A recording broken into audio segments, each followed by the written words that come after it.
उपस्थित ज्येष्ठ पत्रकार बंधू आणि मतदार बंधू भगिनींना तुमच्या सुनबाईंचा नमस्कार। आपल्याला महायुतीतून उमेदवारी मिळाली। गेल्या 50 वर्षात पहिल्यांदाच हा इतिहास घडणार आहे, कारण की 50 वर्षात पहिल्यांदाच कोणतरी स्थानिक उमेदवारी इथं दिलेलं आहे आणि जो आपल्या कुटुंबियांवरती जी जबाबदारी टाकली ती सर्वांवर पार पाडायची आपली जबाबदारी आता वाढली आहे। म्हणून यासाठी तुमचं सर्वांचं योगदान महत्त्वाचं आहे।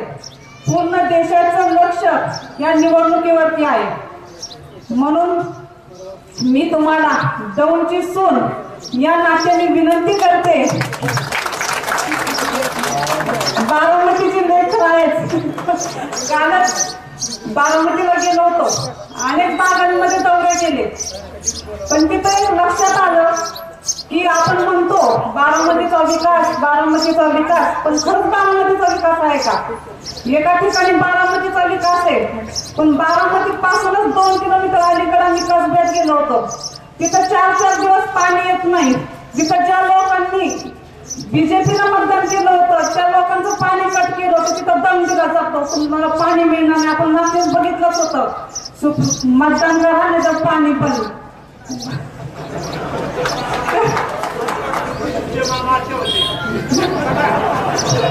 तेव्हाच विचार आला की आधी आपल्या देशावरती इंग्रजांचं राज्य होतं, आता हे अतिरेक म्हणून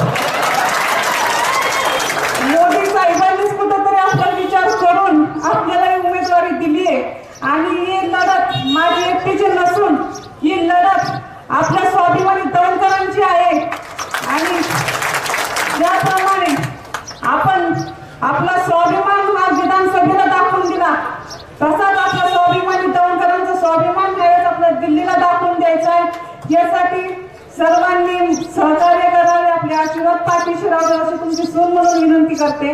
आणि येत्या 23 तारखेला होणाऱ्या मतदाना दिवशी कमळ या चिन्हापुढील बटन दाबून मला ज्याप्रमाणे तुम्ही राहुल दादांना संधी दिली विधानसभेला काम करण्याची, त्या संधीचं जसं राहुल दादांनी सोनं केलं तसंच मला तुमची सेवा करण्याची संधी द्यावी अशी नम्र विनंती करते आणि थांबते। जय हिंद, जय महाराष्ट्र।